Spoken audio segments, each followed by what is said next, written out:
Hey, this is your weekly reminder that, you know what? We should be reading our Bibles every day. And we have a Bible reading challenge that's been going on.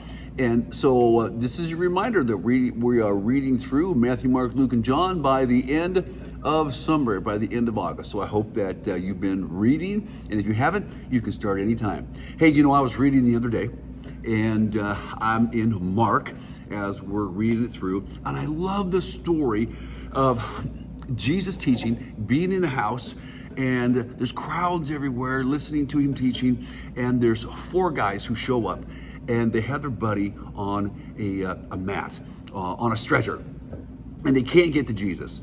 And these guys are so obsessed with getting their friend to Jesus. What do? They go around the backside of the house, climb up on the roof, and they tear the roof apart, and they lower their friend right in front of Jesus. Now, that's a great story, and it creates all kinds of imagery in my mind. But you know what I love is that Jesus looks at the man, but he also looks at his four friends, and he makes a comment about their faith. He commends them for their faith. And because of their faith, he says, your sins are forgiven. He says, because of their faith, he eventually heals this guy. Their faith. It wasn't the faith of the guy on the stretcher. It was the faith of the four friends who brought their buddy to Jesus. And because of their faith, a miracle happened. What kind of faith do we have?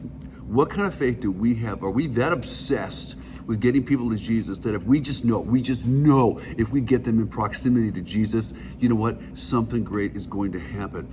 That is the kind of faith that we need in this world today. We need a passionate, reckless, risk-taking faith that will do whatever it takes to get people in proximity to Jesus, because we know if that happens, they're going to get healed. They're going to be changed. Jesus is going to see that kind of faith and say, man, I'm rewarding that. Let's have that kind of faith. Lord bless you today. Hang in there. Keep your eyes on Jesus.